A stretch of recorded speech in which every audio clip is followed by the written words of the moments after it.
As pessoas que utilizam objetos cujo princípio de funcionamento é o mesmo das alavancas aplicam uma força chamada força potente em dado ponto da barra para superar ou equilibrar uma segunda força chamada força resistente em outro ponto da barra. Por causa das diferentes distâncias entre os pontos de aplicação das forças potente e resistente, seus efeitos também são diferentes. A figura mostra alguns exemplos desses objetos.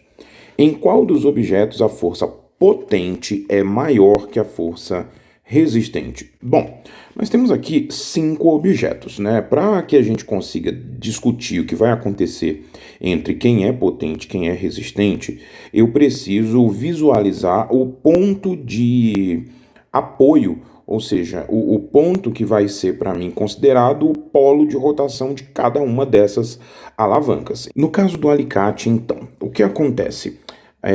Fazendo o desenho aqui, a gente olhando para a condição de construção do alicate, percebe que o ponto de apoio dele, ponto de rotação, está mais ou menos aqui nessa posição, enquanto, na verdade, a força que vai comprimir algum objeto é aplicada na extremidade do cabo, enquanto o objeto a ser comprimido é inserido aqui entre os dentes do alicate, né? Então, nesse caso, dá para perceber que a distância do polo de rotação até o ponto de aplicação da força sobre o objeto que se quer comprimir é uma distância menor do que a distância do polo de rotação até o ponto de aplicação da força que promove compressão. Então, nesse caso, a força que promove compressão é a força dita potente, enquanto o material que resiste a essa compressão vai ser o dito aplicador de força resistente.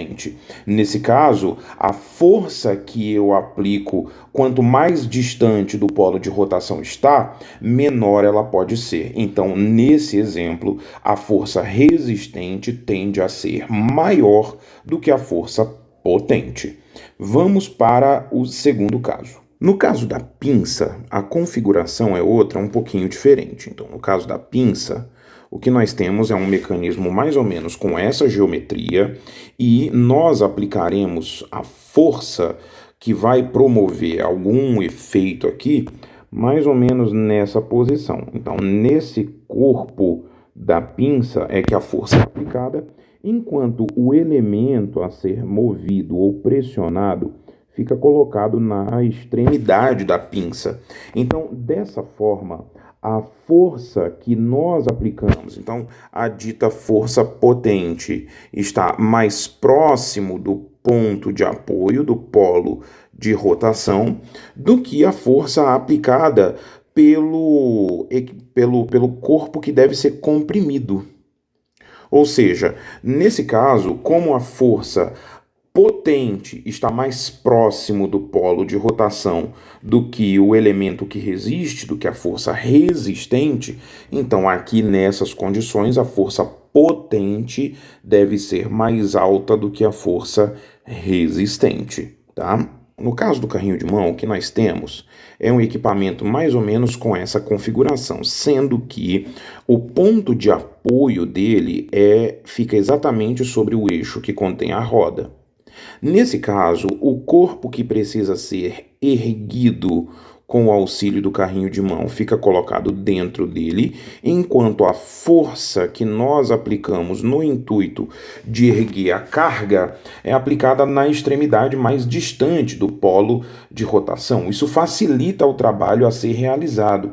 Por esse motivo, a força que nós aplicamos, por estar agora mais distante do polo de rotação, pode ser uma força menor do que a força resistente aplicada pelo peso próximo do polo de rotação, portanto.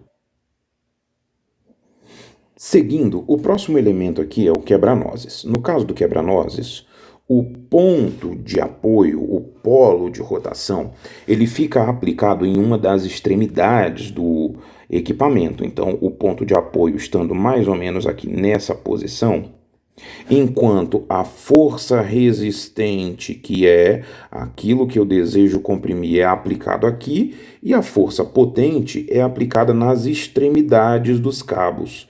Usando a mesma lógica de antes, quanto mais próximo eu estiver do polo de rotação, maior deve ser o esforço. Então, no caso do quebra-nozes, a força potente pode ser uma força menor do que a força resistente.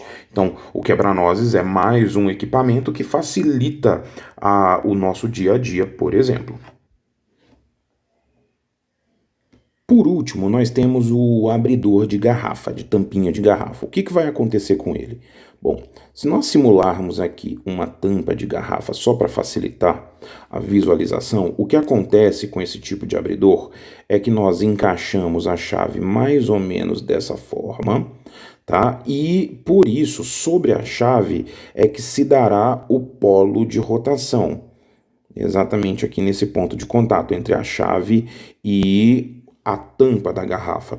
A tampa ela é levantada a partir dessa posição com uma força que é aplicada por nós no cabo da estrutura distante, portanto, do polo de rotação. Veja que, no caso de uma tampinha, a distância entre a força que precisa ser feita para levantar a tampa, para arrancar ela da garrafa, é muito próxima do polo de rotação, enquanto a força aplicada por nós sobre a chave de retirada da tampinha fica aplicada num ponto mais distante do polo de rotação. Por esse motivo, a força resistente, a força que eu preciso utilizar para resistir, é maior do que a força potente, que é a força que eu aplico no abridor com o intuito de fazer a retirada da tampinha. Voltando à questão, então, em qual dos objetos a força potente é maior que a força resistente? Nesse caso, o que permite que a força potente seja maior, que é aquela situação em que a força aplicada por nós com o intuito de realizar algum trabalho está mais próxima do polo de rotação, vai acontecer exatamente no caso da pinça e, portanto, letra A. Tudo bem?